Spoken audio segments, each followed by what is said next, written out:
దేవునికి మహిమ. సమయంలో దేవుని వాక్యాన్ని ధ్యానం చేసేదానికోసం దేవుడు మనకు కృపను అనుగ్రహింపచేస్తున్నాడు.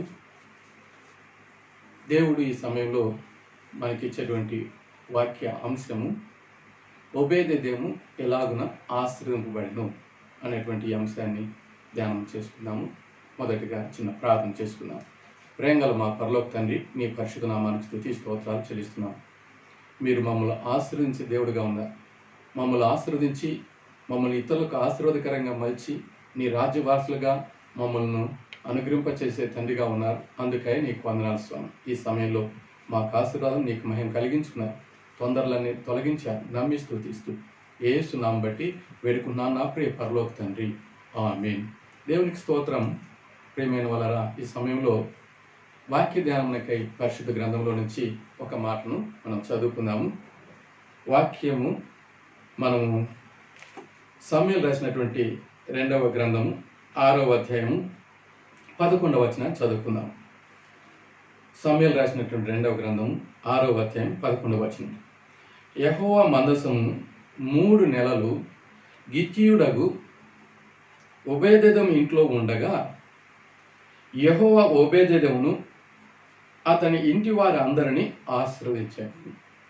ఇక్కడ మనము చదివినటువంటి లేఖనాన్ని గమనిస్తే దేవుడు ఒబేదెదోమును ఆశీర్వదిస్తున్నాడు. అతని ఇంటి వారందరినీ ఆశీర్వదిస్తున్నాడు. అతనికి కలిగినది అంతటిని కూడా ఆశీర్వదిస్తున్నాడు. ఈ యొక్క ఒబేదెదోము ఎలాగ ఆశీర్వదింపబడ్డాడు అన్నటువంటి విషయాలు మనము పరిశుద్ధాత్మ ద్వారా ధ్యానం చేసుకున్నాం. ఈ మాట మనకెందుకు దేవుడు తెలియజేస్తున్నాడంటే, ఇంతవరకు ఆశీర్వాదం లేని వారు ఈ మాట ద్వారా మనము ఆశీర్వదింపబడాలి. ఆశీర్వదింపబడిన వారు ఇతరులకు ఆశీర్వాదకరంగా ఉండాలి. ఆశీర్వాదం పొందిన వారందరూ కూడా నిత్య రాజ్యంలో సదాకాలము ఉండగలుగుతారు. ఆశీర్వాదం లేని వారు నిత్య నరకంలో, అంటే శాపం పొంది వారు నరకంలో ఉండగలుగుతారు. మనము దేవుడు ప్రేమించి ఆశీర్వాదాన్ని అనుగ్రహింపచేసి మనల్ని ఇతరులకు ఆశీర్వాదకరంగా చేసి నిత్య రాజ్య వారసుల దానికి మనకందరికి కూడా కృపను అనుగ్రహింప చేయనుగాక. ఈ యొక్క ఒబేదెదోము అన్నటువంటి ఈ యొక్క వ్యక్తి ఆశీర్వదింపబడేటువంటి దానికి కారణము కింద రాయబడినది. ఏమిటి అంటే, మందసము 3 నెలలు అతని ఇంట్లో ఉండటం వలన అతడు ఆశీర్వదింపబడెను. మందసము అనేటువంటిది గమనిస్తే ఎబ్రీల్కి రాసిన పత్రిక 9వ అధ్యాయం 4వ వచనంలో ఆ మందసం అనేది ఒక పెట్టె. అందులో మరి నిబంధన పలకలు ఉంటాయి, మన్నా పాత్ర ఉంటుంది. మూడవది ఆ యొక్క మందసములో చిగురించు అహరోను కర్ర 3 ఉంటాయి. ఆ 3 వస్తువులు మరి దేవుని సన్నిధికి సూచన. నిబంధన పలకలు అనగా దేవుని వాక్యం. దేవుడు వాక్యమైనాడు. ఆ వాక్యమే శరీరధారిగా ఈ లోకానికి వచ్చినాడు. ఆయనే యేసుక్రీస్తు. ఆయన నామములో విశ్వాసం ఉంచిన వారు ఆయన బిడ్డల అవుటకు దేవుడు కృపను అనుగ్రహింప చేస్తున్నాడు. అనగా పరిశుద్ధాత్మ ద్వారా నూతన సృష్టిగా మార్చబడుతున్నారు. పరిశుద్ధాత్మ కలిగి ఆయన బిడ్డలు అవుతున్నారు. దేవుడు త్రిత్వమైనాడు. తండ్రి అయిన దేవుడు, కుమారుడైన దేవుడు, ఆత్మ అయిన దేవుడు. ఇక్కడ వాక్యము దేవుడు శరీరధారిగా యేసుక్రీస్తు వచ్చినాడు. ఆయన ఆత్మ మనకు నూతన స్వభావాన్ని కలిగించి నూతన సృష్టిగా చేసి ఆయన బిడ్డలుగా మనం జీవించుటకు కృపను అనుగ్రహింప చేస్తున్నాడు. ఈ 3 కూడా ఆ పెట్టెలో ఉంటాయి, ఆ మందసంలో ఉంటాయి. ఆ 3 ఉన్న కారణాన అనగా దేవుని సన్నిధి ఆ యొక్క ఒబేదెదోము ఇంట్లో ఉన్న కారణాన్ని బట్టి అతడు ఆశీర్వదింపబడాడు. అలాగనే మనమందరం కూడా ఆశీర్వదింపడడానికి దేవుడు తన కృపను అనుగ్రహింప చేయనుగాక. గమనించినట్లయితే ఇతని ఇంటిలోనికి మందసము వచ్చుటలో ఆ సందర్భంలో అంతకు ముందు జరిగినటువంటి కార్యాలన్నింటినీ తలపోస్తే చాలా కష్టకరమైనటువంటి స్థితి, చాలా భయంకరమైనటువంటి పరిస్థితులు. అయినను దేవుని కృప, ఆయన సంకల్పాన్ని బట్టి ఒబేదెదోము ఇంట్లోకి మందసం వచ్చుటకు దేవుడు కృప దయచేశాడు. కొన్ని విషయాలు మనం క్లుప్తంగా ఆ మందసము ఆ ఒబేదెదోము ఇంట్లోకి రాక మునుపు ఏ స్థలాల్లో ఉండి ఏ పరిస్థితులు కలిగినాయి అనేది మనము కొంతవరకు పరిశుద్ధాత్మ ద్వారా ధ్యానం చేస్తాం. గమనించినట్లయితే మందసము అనేటువంటిది దేవుని సన్నిధి అనేటువంటిది ప్రత్యక్ష గుడారంలో మొదట ఉండేటువంటిది. దేవుని ప్రజలు ఇజ్రాయేలు కొన్ని సందర్భాల్లో ఆ మందసాన్ని దేవుని మహిమార్థము వారు ఉపయోగించుకున్నారు. దేవుని యొక్క పద్ధతి ప్రకారంగా, దేవుని ఆజ్ఞ ప్రకారంగా, దేవుడు చెప్పినట్లు ప్రకారంగా. ఎరికో పట్టణాన్ని వారు జయించే సందర్భంలో మందసాన్ని వారు తీసుకుని వెళ్ళారు. అక్కడ దేవుడు వారికి విజయాన్ని ఇచ్చారు. యోర్దాను నది దాటేటప్పుడు, మందసాన్ని తీసుకుని వెళ్ళేటప్పుడు ఆ యోర్దాను నది నీళ్లు అలాగనే పైభాగంలో నిలుపబడి వారు 6 నెలలు నడిచడానికి దేవుడు కృప దయచేశారు. వారికి దేవుడు తన సన్నిధి అనుగ్రహింపచేసి అన్ని విధాలుగా తోడుగా నీడగా ఉండి ఆశీర్వదించాడు. ఇశ్రాయేలు ఈ ప్రపంచంలో ఉన్నటువంటి అన్ని దేశాల్లో ప్రత్యేకింపబడినటువంటి ప్రజలు. వారు దేవుని యొక్క సొత్తు. కొన్ని సందర్భాల్లో వాళ్ళు ఈ లోకాన్ని బట్టి, లోకంలో ఉన్నటువంటి వారిని బట్టి వారు విగ్రహారాధికులు కాగలిగారు. దేవునికి కొన్ని సందర్భాల్లో కోపాన్ని కలిగించారు. ఈ ఇజ్రాయేలు ఇజ్రాయేల్ ఫిలిస్తీన్లతో యుద్ధము జరిగేటువంటి స్థితి ఏర్పడినది. ఇజ్రాయేలుకు ఫిలిస్తీన్లకు యుద్ధం జరిగే సందర్భంలో ఇజ్రాయేలు ఓడిపోతున్నారు. కారణం ఏమిటంటే దేవుని యొక్క మాటలు మర్చిపోయి వారు దేవుని యొక్క ఆత్మీయ స్థితి నుంచి దిగజారిన వారిగా ఉంటారు. కనుక వారు ఆశీర్వాదాన్ని పోగొట్టుకోగలిగారు. దేవునికి దూరస్తులయ్యారు, విగ్రహారాధికులయ్యారు. కనుక వారు ఓడిపోతున్నారు. యుద్ధానికి వెళితే 4,000 మంది నశించిపోయారు. సైన్యము మరణించారు. వారు ఆలోచన చేశారు, మనం ఓడిపోతున్నాము, మందసాన్ని తీసుకుని వస్తే మనం గెలుస్తాము అన్నటువంటిది వారిలో ఆలోచన వచ్చింది. మందసాన్ని యుద్ధభూమికి తీసుకొని వచ్చారు. యుద్ధభూమికి తీసుకొని వచ్చినా వాళ్ళు ఎంతగానో ఆర్భాటం చేసినా ఓడిపోయారు. 30,000 మంది కాల్బలము మరణించారు, ఓడిపోయారు. ఇప్పుడు మందసము శత్రువుల వశమైన మందసము శత్రువులు పట్టుకొని వారు ఏం చేశారంటే వారి యొక్క దేవత గుడిలో ఈ మందసాన్ని ఉంచగలిగారు. వారు ఫిలిస్తీన్లు అష్టోదు అన్నటువంటి ఆ యొక్క పట్టణంలో దాగోను అన్నటువంటి గుడిలో మందసాన్ని ఉంచగలిగారు. వారు మందసాన్ని అక్కడ ఉంచి వెళ్ళిపోయి తర్వాత వచ్చి చూస్తే ఆ మందసము ఎదుట ఉన్నటువంటి ఆ దేవత యొక్క విగ్రహము బోర్లబడిపోయింది. వారు ఆశ్చర్యపడ్డారు, ఏమిటి పొరపాటు అని. సరే అనేసి వారు మరలా నిలబెట్టారు. మరుసటి రోజు వచ్చి చూస్తే తలభాగము, చేతులు విరగొట్టబడి మొండె మాత్రం నిలబడింది. ఇంకా ఆశ్చర్యం అయిపోయింది, ఏమిటిది. ఇక కొందరు అంటారు కదా, మాకేం మచ్చి రాలేదు మరి అనుకొని వాళ్ళు ఏం చేసినారంటే ఇక్కడ ఉండేదానికి ఈ మందసము మంచిది కాదు, కనుక ఏం చేద్దాము, ఇక్కడ నుంచి తొలగించేస్తాము. ఇంకా ఎక్కడికి తొలగిస్తాము అనుకున్నటువంటి సందర్భంలో ప్రక్కనే ఉన్నటువంటి గాతుకు తీసుకుని పోదాము అని వారు ఆలోచన చేశారు. గాతుకు తీసుకొని పోయే ముందు వారు గడ్డల చేత పీడింపబడారు. గడ్డలు బహు రోగంగా వాళ్ళకి ఉండి చాలామంది హతమైపోయారు. తర్వాత గాతులో ఉంచిన తర్వాత ఆ గాతు పట్టణంలో కూడా ఇదే పరిస్థితి ఏర్పడినది. అక్కడ రహస్య స్థలాల్లో అందరికీ గడ్డలు లేచినాయి. ఆ సందర్భంలో వారి బాధ వర్ణనాతీతం. వారు ఆ బాధను తట్టుకోలేకపోయారు. ఇక్కడ కూడా ఈ మందసం ఉంటే మంచిది కాదు, మనకి ఈ మందసము వద్దు, ఇక్కడ నుంచి ఎక్కడికి పంపిస్తామని వారు ఆలోచన చేసి ఎక్రోను అన్నటువంటి ప్రాంతానికి తీసుకుని వెళ్ళడానికి వాళ్ళంతా కూడా ప్లాన్ వేసినారు. తీసుకొని పోయేటప్పటికి ఆ పట్టణంలో వారు రానేలేదు. అయ్యో, మీరు ఈ మందసాన్ని తీసుకొచ్చి మా పట్టణంలో వస్తే మేము నశించిపోవాలా అనేసి వారు ఏం చేస్తారంటే రానికుండా అక్కడి నుంచి వారు ఇంకొక ప్రాంతానికి తరలించేవారుగా ఉంటున్నారు. ఎక్రోను, గాతు నుంచి ఎక్రోను, ఆ ప్రాంతం నుంచి ఇంకా బెస్సెమెసు అన్నటువంటి ప్రాంతానికి వారు తరలించేవారుగా ఉంటున్నారు. ఈ విధంగా అంటే అష్టోదులో కానీ, గాతులో కానీ, ఎక్రోన్లో కానీ వారు ఆ మందసాన్ని ఉంచుకోవడానికి వారికి ఇష్టం లేదు, మాకు వద్దు అనుకుంటున్నారు. యాక్చువల్గా మందసము వారు సద్వినియోగపరచుకుంటే, దేవుని బిడ్డగా జీవించినట్లయితే, దేవునికి విధేయులైనట్లయితే వాళ్ళకు మేలు కలిగేది. దేవుడు అందరినీ ప్రేమిస్తున్నారు. ఎవరైతే పశ్చాత్తాపడతారో వాళ్ళకు దేవుడు రక్షణ కలిగించేవాడు, మేలు కలిగించేవాడు. అయితే వీళ్ళు పోగొట్టుకున్నారు. ఆల్రెడీ ఇజ్రాయెల్ పోగొట్టుకున్నారు, వీళ్ళు కూడా పోగొట్టుకున్నారు. ఇప్పుడు బెస్తెమెసు అన్నటువంటి ఆ ప్రాంతానికి ఆ యొక్క మందసము వచ్చినప్పుడు అక్కడ వారు ఏం చేస్తున్నారంటే ఆ మందసాన్ని ఓపెన్ చేస్తున్నారు. మందసపు పెట్టిన తెలిసినప్పుడు అక్కడే స్పాట్ డెత్ 50,070 మంది మృతి పొందారు. భయంకరం. ఒక్కొక్కటే చూసుకుంటా వస్తే ఇది ఎంతో ప్రమాదకరంగా ఏర్పడుతున్నది, భయభీతులు కలిగించేటువంటి పరిస్థితి ఏర్పడుతున్నది. ఇప్పుడు వారు చేసేది ఏమి తెలియక ఇంకా ప్రక్కన ఉండేటువంటి ప్రాంతానికి వారు ఆ యొక్క మనసాన్ని తరలించేవారుగా ఉంటున్నారు. కిర్యత్యారీము అన్నటువంటి ప్రాంతానికి వారికి వర్తమానం పంపించి మీరు వచ్చి తీసుకొని పొమ్మని చెప్పినప్పుడు వారు వచ్చి తీసుకొని వెళ్ళేవారుగా ఉంటున్నారు.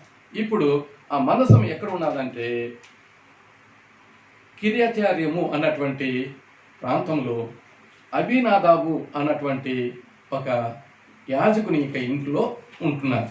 ఆ ఇంట్లో ఆ మందసము సుమారు 20 సంవత్సరాలు ఉండగలిగినారు. ఇప్పుడు మనము ఈ మందసము ఇజ్రాయిల్కు, ఫిలిస్తీన్లకు, ఆ ఫిలిస్తీన్ల పట్టణాల్లో కూడా వారికి ఏమీ మేలు కలగలేదు. అక్కడంటే దేవుని సన్నిధి ఉండి కూడా వాళ్ళు దాన్ని ఉపయోగించుకోలేకపోయారు. దేవుడు కరుణామయుడు, ఆ కనికరాన్ని వారు పొందుకోలేకపోయినారు. అయితే ఈ సమయంలో దావీదు రాజు అయి తన పట్టణానికి, దావీదు పురాణానికి మందసాన్ని తీసుకొని రావాలని ఆలోచన చేశాడు.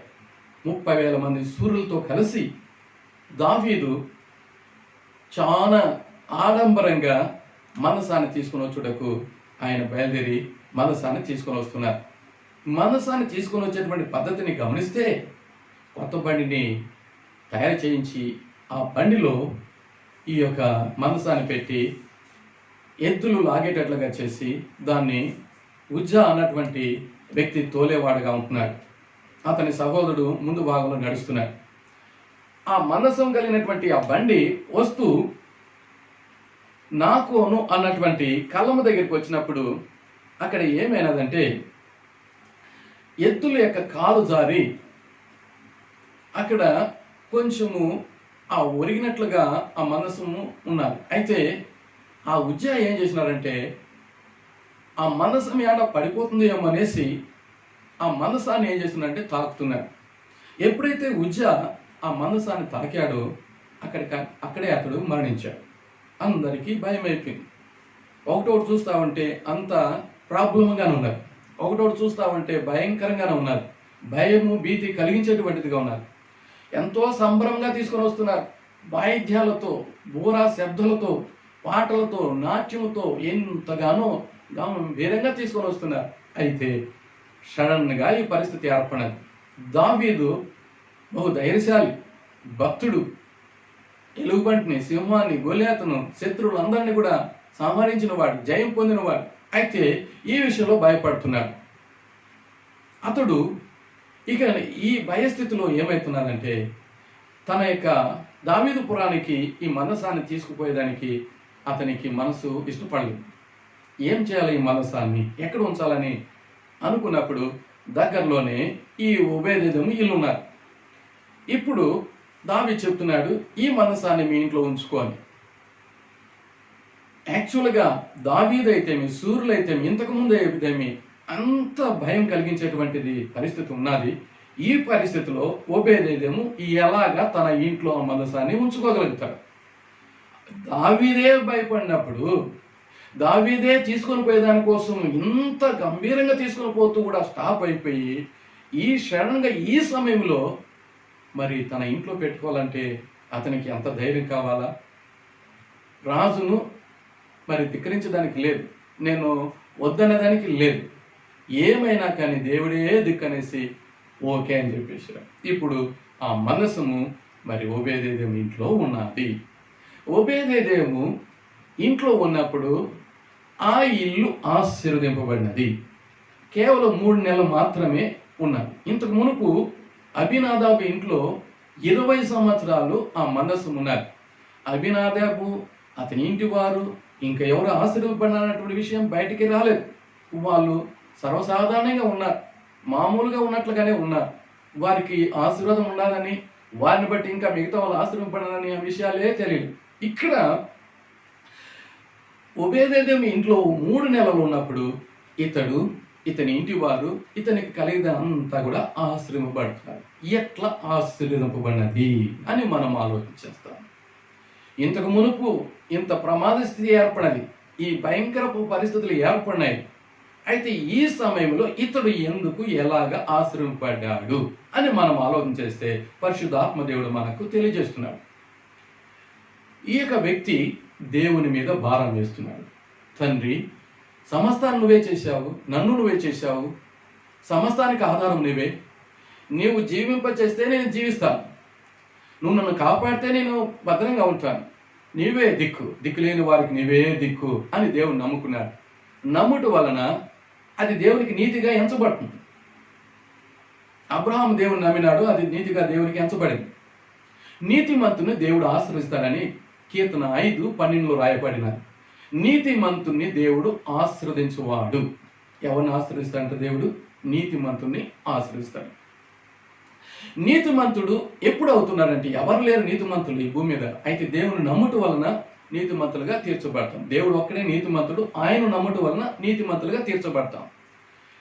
నీతిమంతుడుగా తీర్చబడుతున్నాడు ఈ యొక్క ఒబేదెదోము. ఎందుకు? సృష్టికర్త అయిన దేవుని నమ్ముకున్నాడు. తండ్రి, అందరూ భయపడి వదిలేసినారు, అయితే నువ్వే నాకు దిక్కు. అందరికీ భయమైనది, కానీ ఇప్పుడు నేను నీకు భయపడతాను. నేను భయభక్తులు కలిగిన బిడ్డగా ఉంటాను. నేను నమ్ముకుంటాను. నీవే నాకు తండ్రి, నీవే నాకు వైద్యుడు, నీవే నాకు సమాధానకర్త, నీవే నాకు సమస్తం. నిన్నే నమ్ముకుంటాను తండ్రి, నా సమస్తం నీవే అని తాను దేవునికి సమర్పించుకున్నాడు, ప్రతిష్ఠింప చేసుకున్నాడు. నీవే కాపాడని.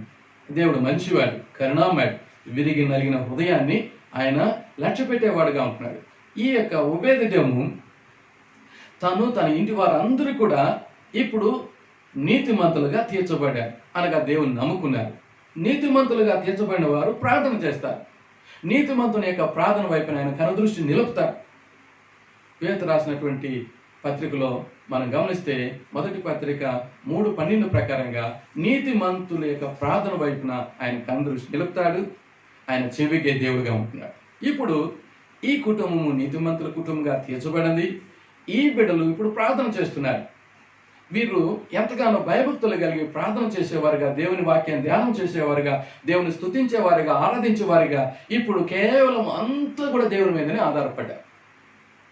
అంతకు మునుపు వారు విశ్వాసులో కాదు కానీ, వారు ప్రార్థించేవారో కాదు కానీ, అయితే ఇప్పుడు భయభక్తులు కలిగిన వారిగా, నీతిమంతులుగా ఇప్పుడు ప్రార్థించేవారిగా ఉంటున్నారు, ఆరాధించేవారిగా ఉంటున్నారు, స్తుతించేవారిగా ఉంటున్నారు.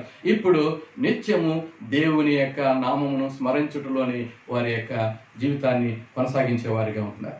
కంప్లీట్గా దేవునిపైన ఆధారపడిన వారిగా ఉన్నారు. దేవుడు వారికి నెమ్మది ఇచ్చారు. వారికి రోజు రోజుకు ధైర్యం వస్తాను. రోజు రోజుకు వాళ్ళు చూసుకుంటున్నారు, మాకేం కష్టం కలగలేదు, మాకేం ఆపద కలగలేదు, దేవుడు మాతో ఉన్నాడు, దేవుడు మాకు కాపాడుతున్నాడు అనుకున్నారు. దేవుడు నిజంగానే వారిని రోజు రోజు కాపాడుతున్నాడు. దేవుడు నిజంగానే రోజు రోజుకు వారిని వర్ధిలింప చేస్తున్నారు. ఆ సమయంలో మరి వారు ఇంకనూ దేవుణ్ణి ఎంతగానో గణపరిచే వారిగా ఉంటున్నారు. దేవుడు మేలు చేసే కొద్దీ, ఆశ్రయించే కొద్దీ వారు ఇంకనూ ఆ విశ్వాసంలో వర్ధిల్లుతున్నారు, ప్రార్థనలో వర్ధిల్లుతున్నారు, దేవుని ఆరాధనలో వర్ధిల్లుతున్నారు, దేవుని కృపలో వర్ధిల్లుతున్నారు, దేవునికి ఇంకా దగ్గర అవుతున్నారు, ఇంకా దేవునికి సన్నిధికి దగ్గర అవుతున్నారు. దేవుని యొక్క ప్రసన్నత ఆ ఇంట్లో నిండుగా ఉన్నది. ఆ నీతిమంతుల ఇల్లు ఆశీర్వదింపబడినది. సామెతలు 3:33 ప్రకారంగా నీతిమంతుల నివాస స్థలాన్ని దేవుడు ఆశ్రయిస్తాడు. ఇప్పుడు నీతిమంతుల ఇల్లు, నీతిమంతుల నివాసము ఆశీర్వదింపబడినది. నీతిమంతులుగా తీర్చబడిన ఈ వీరు, వారు ఉన్నటువంటి స్థలము నీతిమంతుల నివాసం, అనగా నీతిమంతుల యొక్క ఇల్లు. ఆ ఇల్లు ఆశీర్వదింపబడినది. ఇంట్లో భార్య, బిడ్డలు, వాళ్ళ బిడ్డలు ఉండవచ్చు, మరి ఇంత పెద్ద కుటుంబంగా ఉండవచ్చు. వారందరూ కూడా ఆశీర్వదింపబడారు. యోబు కుటుంబం ఆశీర్వదింపబడినది, అలాగని ఈ కుటుంబం కూడా ఆశీర్వదింపబడినది. నోవా కుటుంబం ఆశీర్వదింపబడినది, ఈ కుటుంబం కూడా ఆశీర్వదింపబడినది. లూదియా కుటుంబం ఆశీర్వదింపబడినది, ఈ కుటుంబం కూడా ఆశీర్వదింపబడినది. ఈ కుటుంబంలో ఇప్పుడు వారు దేవుని కార్యాలు తలపోస్తున్నారు, దేవుని స్తుతిస్తున్నారు, ప్రార్థిస్తున్నారు, కీర్తిస్తున్నారు, ఆరాధిస్తున్నారు, దేవుని సన్నిధిలో నిత్యము ఉంటున్నారు. నీతిమంతుల గుడారాన్ని దేవుడు ఆశీర్వదించాడు. నీతిమంతులు ఆశీర్వదింపబడి వారి నివాసము ఆశీర్వదింపబడినది. యోబు గ్రంథంలో 8వ అధ్యాయం 6-7 వచనాలు గమనిస్తే నీతిమంతులను వారి నీతిని బట్టి దేవుడు ఆశీర్వదిస్తాడు. వారికి మొదట కొంచెము ఉన్నప్పటికీ కూడా మహాభివృద్ధి పొందుతారు. ఇప్పుడు ఆయన ఆశీర్వదింపబడ్డాడు, కుటుంబం ఆశీర్వదింపబడినది. ఇప్పుడు కుటుంబానికి ఉన్నది అంతా కూడా ఆశీర్వదింపబడింది. మొదట కొంచెమే ఉన్నది, వారికి కొంచెం పొలమే ఉండవచ్చు, ఇప్పుడు విస్తారంగా దొరికినది. కొంచెమే పంట వచ్చేటువంటిది ఇప్పుడు విస్తారంగా పంట వస్తున్నది. మునుపు ఆరోగ్యం లేని వారికి ఉండవచ్చు, ఇప్పుడు ఆరోగ్యం కలిగిన వారికి ఉండవచ్చు. మునుపు నిలిచిపోయిన పనులన్నీ ఇప్పుడు బాగా మరి ఆటోమేటిక్గా జరుగుతున్నాయి. మునుపు బాధల్లో ఉండేవారు ఇప్పుడు ఏమీ లేవు. మునుపు ఎంతో దుఃఖంతో ఉండేవారు ఇప్పుడు సంతోషంతో ఉన్నారు. వారు ఆశీర్వాదం పొందినారు, అన్ని మేలు జరుగుతున్నాయి. చెప్తారు కదా, పట్టిందల్లా బంగారు. ఆ కుటుంబం ఇప్పుడు బంగారు కుటుంబం అయిపోయింది. వారి ఇల్లు బంగారుతో నింపబడిన రీతిగా అన్ని మేలు కలుగుతున్నాయి, అన్ని ఆశీర్వాదాలు కలుగుతున్నాయి. ఆ కుటుంబం ధన్యకరంగా మలచబడింది. కనుక ఆ కుటుంబంలో ఇప్పుడు దేవుడు మహిమ పొందుతున్నారు, ఈ బిడ్డలు కూడా సంతోషంగా ఉంటున్నారు. ఎంతో భయభీతులతో ఉన్నటువంటి వారు ఇప్పుడు నిశ్చింతగా ఉంటున్నారు, ధైర్యంగా ఉంటున్నారు, సమాధానం కలిగిన వారిగా ఉంటారు, ఎంతో దేవుని మహింపరిచే వారిగా ఉంటారు. ఇంతకు మునుపు మరి ఆ ఉజ్జ మరణించారు. గమనించినట్లయితే మనకు దేవుడు కరెంటు ఇచ్చారు. ఆ కరెంటు చాలా ఉపయోగకరంగా మనకు ఉంటుంది. అయితే దాన్ని జాగ్రత్తగా వాడాలి. దేవుడు పరిశుద్ధుడు, మనం కూడా పరిశుద్ధంగా ఉండాలి. దేవుడు చెప్పినటువంటి పద్ధతిలోనే మనము జీవించాలా, ప్రవర్తించాలా. అప్పుడు మనం దేవునికి ఇష్టకరంగా ఉంటాం, దేవుడు మనల్ని ఆశీర్వదిస్తాడు. ఈ యొక్క ఒబేదెదోము ఇంటి వారు అందరూ కూడా ఆ విధంగా ఉండగలిగారు.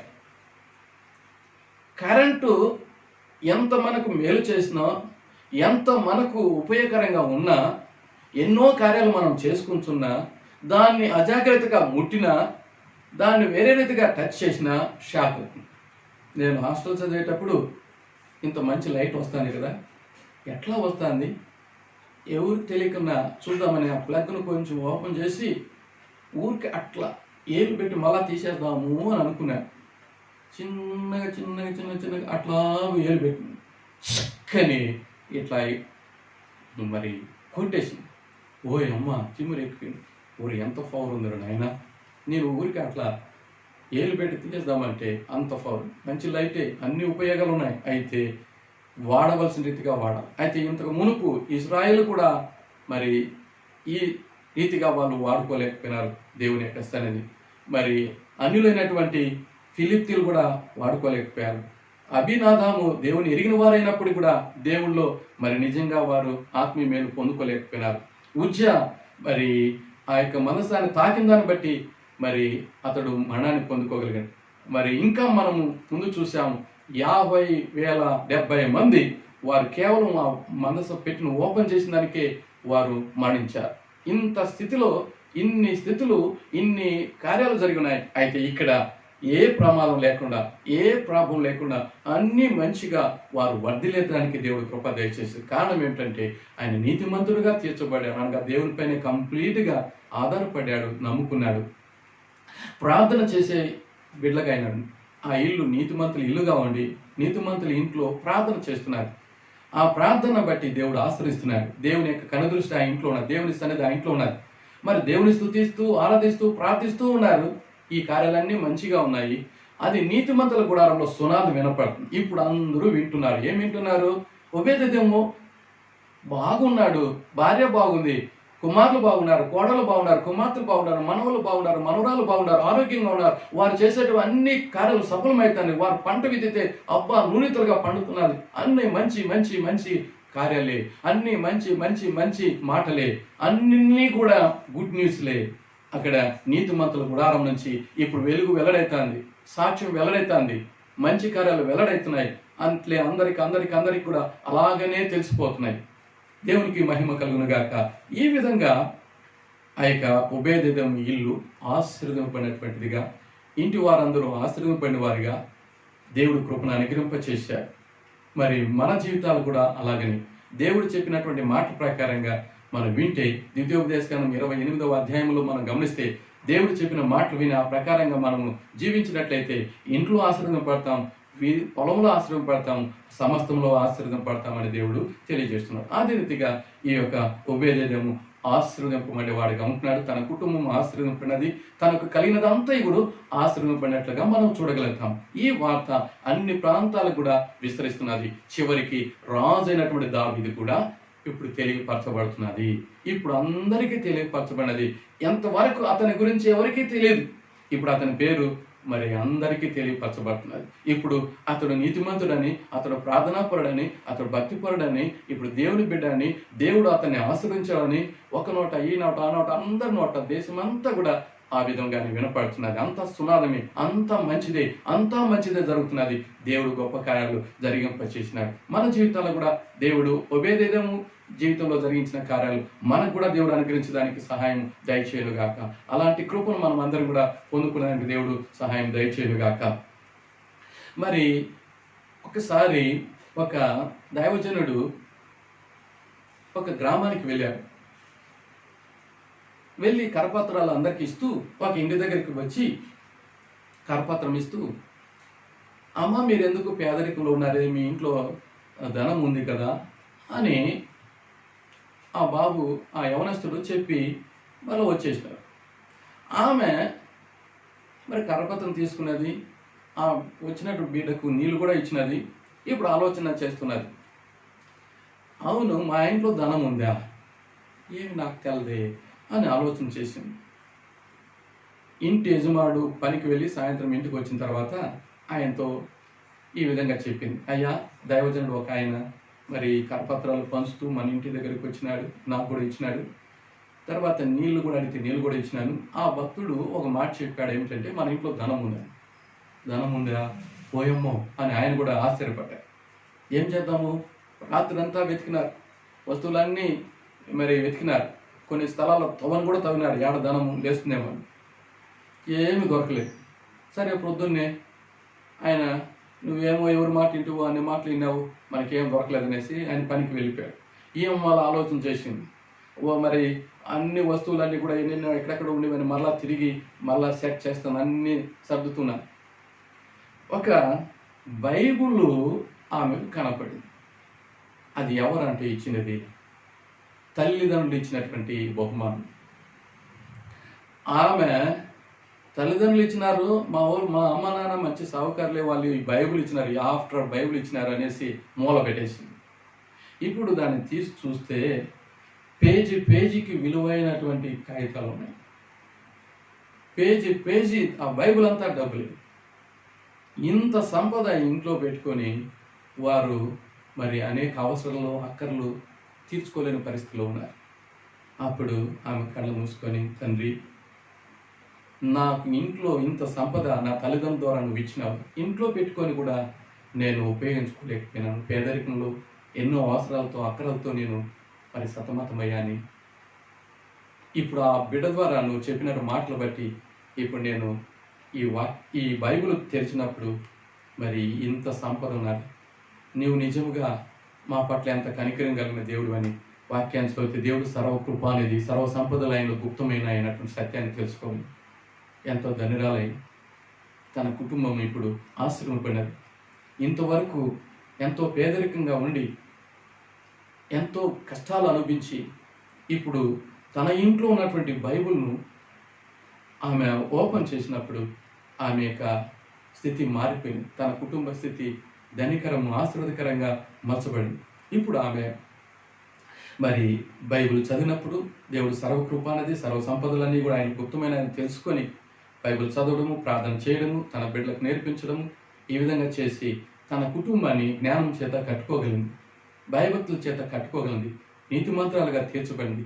ఆ ఇల్లు నీతిమంతుల ఇల్లుగా అయినది, ప్రార్థన ఇల్లుగా అయిపోయినది, పరిశుద్ధమైన ఇల్లుగా అయిపోయినది, దేవుని ఆత్మగా నిలయమైగా ఇల్లు అయిపోయినది, ఆశీర్వదపడినటువంటి ఇల్లు. ఇప్పుడు ఆ ఊర్లో వాళ్ళు అందరూ గమనించారు, అబ్బా మీరు పేదరికంలో ఉన్నారే, ఇంత దీనస్థితిలో దరిద్ర స్థితిలో ఉండి ఇంత మంచి స్థితికి ఎలాగొచ్చినారంటే అప్పుడు మేము యేసుని నమ్మినాం, యేసుక్రీస్తు యొక్క బైబిల్లో ఉన్నటువంటి వాక్యాలు చదివినాం, మాటలను ధ్యానం చేశాం, మాకు దేవుడు అందులోనే సంపద ఇచ్చారు, ఇప్పుడు మాకు ఏమి కొరత లేదు, మమ్మల్ని దేవుడు ఆశ్రయించారు, మా కుటుంబాన్ని ఆశ్రయించారు, మాకు ఇప్పుడు అన్ని మేలు దేవుడు దయచేశారు, మేము ధన్యులైనాము, మీరు కూడా నమ్మండి అని మరి ఆ ఊరి వారికి చెప్పినారు. ఊరి వారందరూ కూడా దేవుడు నమ్ముకోవడానికి దేవుడు సహాయం చేశారు.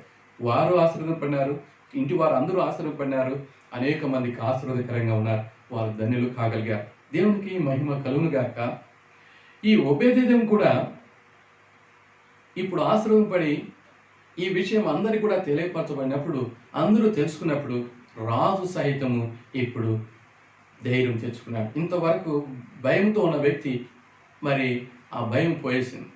ఇప్పుడు మరి అతడు ఎందుకు పొరపాటు అయిపోయినది, ఎందుకు నేను మరి అప్పుడు భయపడినాను, ఎందుకు ఆ స్థితి ఏర్పడినదని తిరిగి దేవుని దగ్గర ప్రార్థన చేసుకున్నప్పుడు ప్రార్థన చేయకనే దేవుని దగ్గర విచారణ చేయకనే చేసిన కార్యాన్ని బట్టి అక్కడ అలాంటి సంభవము మరి సంభవించిందని తెలుసుకున్నాడు.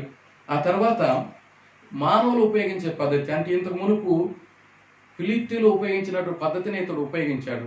బండిని మరి కట్టి ఆ బండిని మరి ఎద్దులతో మరి తోలింపించి మందసమును ఆ బండి మీద పెట్టి అతడు ఈ అన్యులు ఉపయోగించే రీతిని ఉపయోగించారు.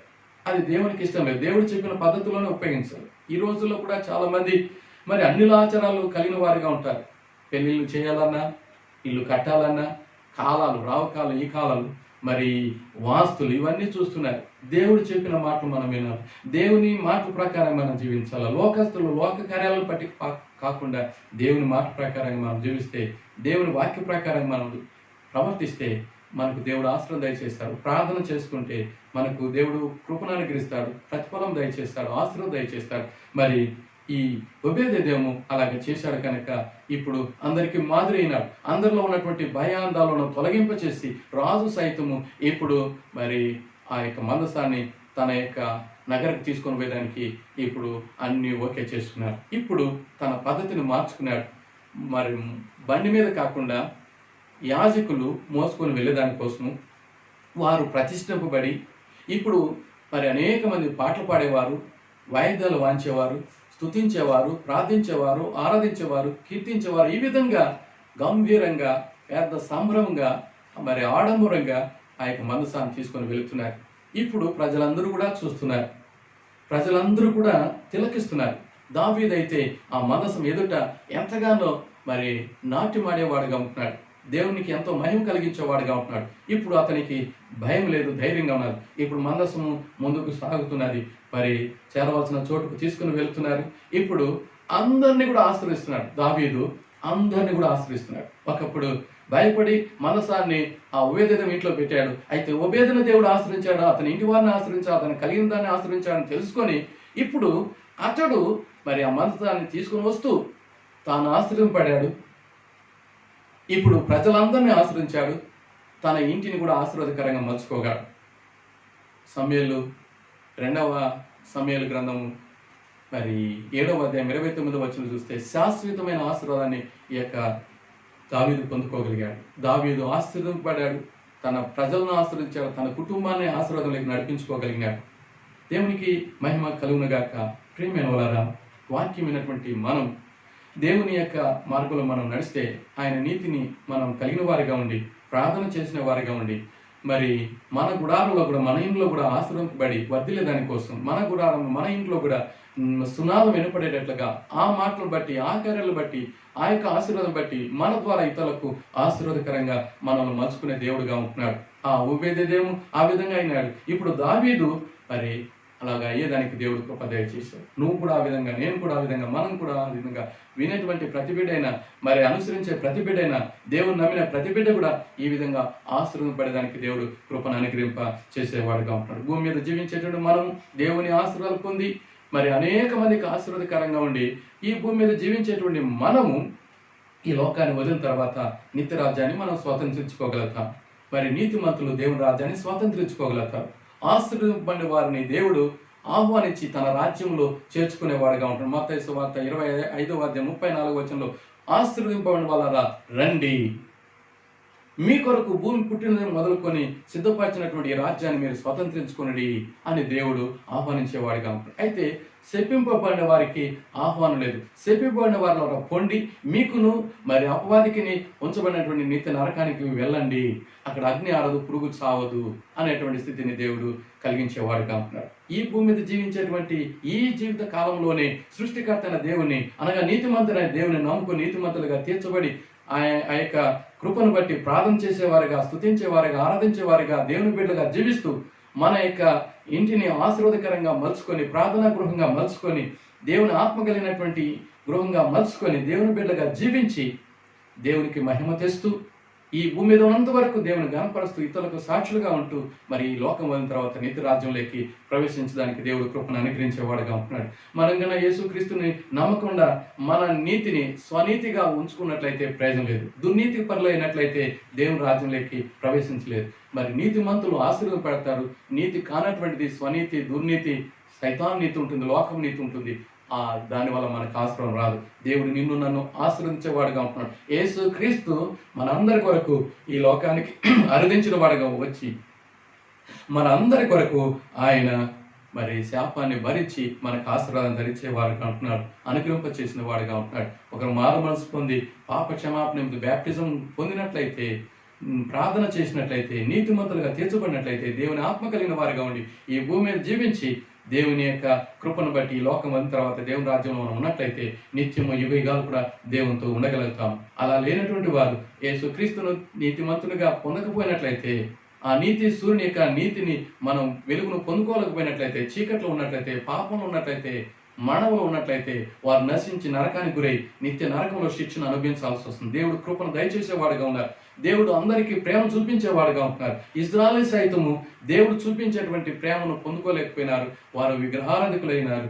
దేవునికి ఇవ్వాల్సిన చోటు ఇవ్వకుండా మరి విగ్రహాలకు చోటు ఇచ్చారు. తర్వాత వాళ్ళు పశ్చాత్తాపడి ప్రార్థనాపరులై ఆ దేవుని వైపు తిరిగి దేవుని బిడ్డలయ్యేదానికి దేవుడు కృప దయచేశారు. ఒకవేళ మనం కూడా అలాగ ఉన్నట్లయితే దేవునితో తిరగదాం, దేవుని హృదయంలో చేర్చుకుందాం, దేవుని ఆత్మతో సత్యంతో ఆరాధిస్తాం, నీతిమంతులుగా జీవిస్తాం, మన యొక్క జీవితాలు వెలిగింపు చేసుకుందాం. మనము మన కుటుంబాలు వెలిగింపబడి అనేక మందిని నీతి మార్గంలో నడిపించడానికి దేవుడు తన కృపను మెండుగా మనకు అనుగ్రహింప చేయునుగాక. మనకు దేవుడు ఎంతగానో కృప అనుగ్రహించాడు. ఈ కృపను మనం సద్వినియోగపరచుకొని ఈ జీవిత యాత్రలో ముందుకు సాగుదాం. దేవుని బిడ్డలు మనకు ముందుగా ఉన్న పితరులు అందరూ కూడా ఈ నీతి మార్గం నడిచారు, నీతిని కలిగిన వారిగా ఉన్నారు. అనేక మందిని నీతి మార్గం నడిపించి నీతిమంతులుగా జీవించి నిత్య రాజ్యానికి స్వాతంత్రించుకునేటువంటి కృపను దేవుడు వాళ్ళకు అనుగ్రహింప చేశాడు. అలాంటి కృపను వారు పొందుకోగలిగారు. మనం కూడా పొందుకోవడానికి దేవుడు తన కృప మెండుగా అనుగ్రహింప చేయనుగాక. దేవునికి మహిమ. ఈ రీతిగా మనం ఓబేదేదేమో ఆశ్రయింపడి, అతని ఇంటి వారు ఆశ్రయింపడి, అతని కలిగినదంతయో ఆశ్రయింపడినట్లుగా మనం చూస్తున్నాం. అలాంటి ధన్యతను మనం అందరం కూడా స్వతంత్రించుకొని దేవుని మార్గంలో నడిచడానికి దేవుడు కృపను అనుగ్రహింప చేసి ఈ జీవిత యాత్రలో ముందుకు సాగుదాం. దేవునికి మహిమ కలుగునుగాక. ఓబేదేదేము అన్నటువంటి ఆ భక్తుని గురించి మనము దేవుని ఆత్మ ద్వారా ధ్యానం చేశాం. దేవుడు మనల్ని అందరినీ కూడా ఆశ్రయించి ఆ ఆశీర్వాదం ఇతరులకు ఆశీర్వాదకరంగా ఉండేటట్లుగా నిత్య రాజ్యాన్ని మనం స్వతంత్రించుకునేటట్లుగా దేవుడి కృపను మనకు అనుగ్రహింప చేయలాగిన దేవుని వైపు చూసి మనం ప్రార్థన చేసుకుందాం. ప్రేమగల మా పరలోక తండ్రి, నీ పరిశుద్ధ నామానికి స్తుతి స్తోత్రాలు చెల్లిస్తున్నాం. మీ కృపను బట్టి నీ వాక్యాన్ని మా ఎదుట పెట్టారు తండ్రి. వాక్యమైన దేవుడా నీకు వందనాలు. ఈ సమయంలో ఓబేదేదేమో ఎలాగా ఆశ్రమపడినాడు అన్నటువంటి విషయాన్ని మాకు మీరు తెలియజేశారు. అంతకు మునుపు పరిస్థితులు అంతా కూడా భయం కలిగించేటివిగా ఉన్నాయి. అయితే నీ మీద భారం వేసి నిన్నే నమ్ముకొని నీతిమంతుడిగా తీర్చబడి ప్రార్థన చేస్తూ దేవుని బిడ్డగా జీవించాడు, నీకు బిడ్డగా జీవించాడు. అతని ఇంటిని నీతిమంతుల గృహంగా మార్చాడు. వారిని ఆశ్రయించావు, వర్ధిలింప చేశారు. అతని కలిగిన అంతటిని వర్ధిలింప చేశారు. నీకు వందనాలు తండ్రి. అతన్ని బట్టి ఇంకా అనేక మంది తెలుసుకొని నీతి మార్గంలో నడిచి నీతిమంతులుగా తీర్చబడి నీకు మహిమ కలిగించేటట్లుగా మీరు సహాయం చేశారు. నీకు వందనాలు తండ్రి. ఇంకను విన్నటువంటి వారిలో విశ్వాసం లేకపోతే నీతిమంతులుగా తీర్చబడడానికి నమ్మకాన్ని మీరు ప్రసాదింపచేసి నీ బిడ్డగా జీవించడానికి సహాయం చేసినానికే వందనాలు. వారి గృహాల్లో, వారి హృదయాల్లో, వారి జీవితాల్లో నీతిని, ప్రార్థనను, స్తుతిని, ఆరాధనను, ఆశీర్వాదాన్ని అన్నీ కూడా కలిగి ఉండి నీకు మహిమ తెచ్చడానికి మీరు సహాయం చేసిన దానికై స్తుతులనైనా. నీతిమంతుడు ప్రార్థన చేస్తే నీతిమంతుని యొక్క ప్రార్థన బహుబలంగా ఉంటుందని మీరు తెలియజేశారు. ఏలి ఆ విధంగా చేసి నీకు మహిమ తెచ్చాడు నైనా. ప్రస్తుతం మా దేశంలో, ప్రపంచంలో కరోనా అన్నటువంటి వ్యాధి ఉన్నది. దానివల్ల ఎంతోమంది ప్రజలు ఈ లోకాన్ని వదిలారు. ప్రస్తుతం ఎంతోమంది బాధతో ఉన్నారు. ఇంకెవరికి కూడా రాకుండా ఆ వ్యాధిని అంతటిని కూడా యేసు క్రీస్తు నామములో లయపరుస్తున్నాం. యేసు రక్తంలో దహింపజేస్తున్నాం. పరమ తండ్రి, నీ కృపను బట్టి ప్రపంచ మానవాళికి ఆరోగ్యాన్ని ప్రసాదించి, అలాగనే పాప వ్యాధి నుంచి విడిపించి ఆరోగ్యాన్ని ప్రసాదించి మీరు రాఫగా అందరికీ మిగిలిపోయిన దానికే వందనాలు స్వామి. ప్రియ తండ్రి, అందరూ నీ బిడ్డగా జీవించి నీవు ఇచ్చిన ఆశీర్వాదాన్ని అందరూ పొందుకొని నీ యొక్క నిత్యరాజ్యంలో సదాకాలం ఉండేదానికి కృపను అనుగ్రహింప చేసిన దానికై స్తుతులైనా.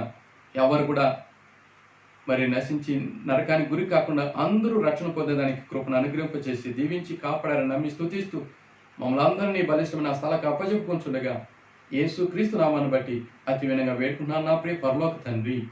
ఆమేన్.